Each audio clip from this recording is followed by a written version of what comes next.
Kung hindi sira o bumigay, hindi naman mahagilap ang 5 flood control project sa Nauhan, Oriental Mindoro na pinondohan ng kabuuang mahigit 1 bilyong piso. Ang isa nga sa mga project dineklara pang tapos na.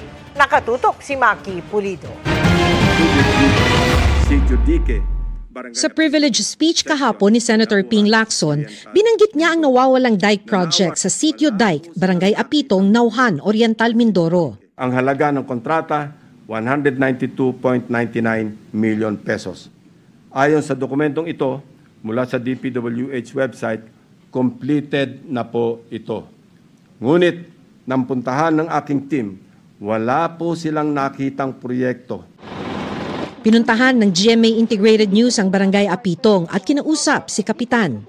Ito po ang Sitio Dike. Yan po, kahit isa pong project na mega dike, wala po kayong makikita. Ay ako po, 50 years na dito na nakatira. Ay wala po, ito po Sitio Dike.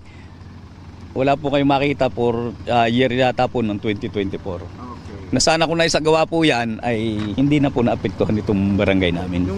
Hindi lang daw yan ang nawawala ayon kay Oriental Mindoro Governor Bons Dolor. Hindi rin daw nila mahanap ang 4 sa 6 na proyektong nakalista sa 2024 at 2025 General Appropriations Act na may kabuuang halaga na mahigit 1 bilyong piso. Sa 2024 budget, nakalagay ang isang 300 million at isa pang 200 million, parehong road dike esplanade construction project para sa Sitio Dike. Kung na-construct ba nito nila somewhere or hindi pa nila nagagawa, that I do not know.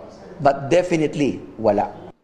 Nang silipin naman nila ang 2025 General Appropriations Act, may 3 pang proyekto sa Barangay Apitong na tig 300 million pesos. 2 lang ang natuntun nila Kapitan, parehong nasa Sitio San Isidro ng Barangay Apitong.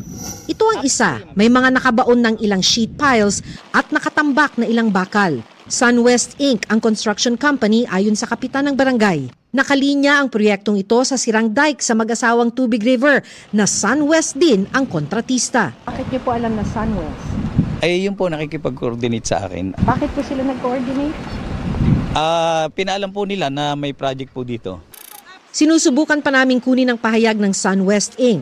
Sabi ng media office ng Department of Budget and Management, i-check pa nila kung nailabas na ang pondo para sa 4 na proyektong hindi matunton sa Barangay Apitong.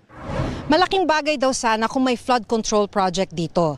Dahil kung nakikita man natin na tuyo ngayon ng ilog, kalimitan tuwing pagsapit ng last quarter ng taon ay tumataas ang tubig sa ilog kaya't matinding pagbaha.